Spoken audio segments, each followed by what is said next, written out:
Joshua Garcia, tagilid nga ba sa pag-ibig ni Jolia Barreto?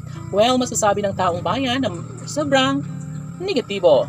No, ang lahat, lalong-lalo na ngayon na mayroong ibang mahal ang pretty girl na si Jolia Barreto. Ito umano ang dahilan kung bakit hindi ipadama ng todo ni Joshua Garcia ang kanyang pagmamahal sa pretty girl na si Jolia Barreto.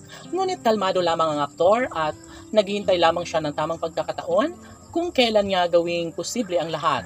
Sabi nga ng taong bayan na mayroon din namang pag-asa pa na manumbalik ang tamis ng pagmamahalan ni Joshua at Jolia at ito lamang ang bagay na makapagbibigay saya sa puso ni Joshua ang magbalik sa kanya ang pretty girl na si Jolia Barreto. Siyempre, lahat ng ito ay posible na mangyayari, lalo na at sobrang masaya na si Joshua na maisakatuparan ang isa sa kanyang hangarin na gawing posible ang lahat na magkakabalikan muli ang Josh Leia Love Team.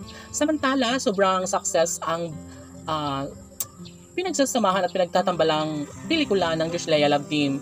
Pangako ng taong bayan, pangarap ng taong bayan na sana'y ganun din ka-successful ang kanilang tunay na pagmamahal na nararamdaman sa isa't isa sa totoong buhay.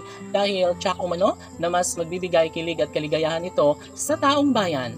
Milyong-milyong mga tagahanga ang Josh Leia Love Team ang nanghihinayang kung sakali man na tuluyan lamang mabigo ang puso ni Joshua sa pag-ibig ni Jolia Barreto. Ngunit ganun pa man ay ito lamang ang pangakong pinanghahawakan ni Joshua Garcia.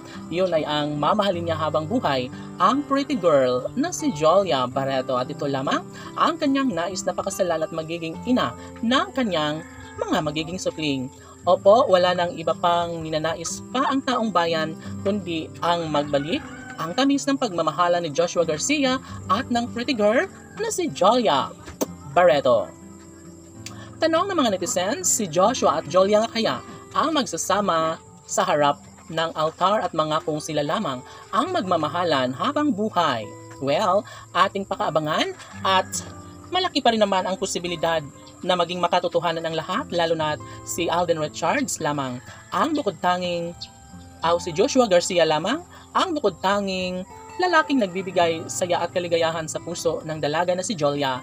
And yes, aminado ang aktres na mayroon pa rin siyang pagmamahal na nararamdaman, nangingibabaw pa rin sa kanyang puso't isipan ang tamis sa pag-ibig na ninanais niyang ipadama sa binata. Kaya ano pa ang hinihintay ng Josh Leia Love Team? Sana isunggaban na nila ang magandang pagkakataon sa mas lalong madaling panahon, dahil sayang umano ang araw-araw na buhay ng Josh Leia Love Team kung tuluyang mawala ang kinang sa kanilang pagmamahal na nararamdaman sa isa't isa. Saad fan ni Joshua Garcia na mamahalin niya hanggang sa pagtanda si Jolia Barreto. Ang laban!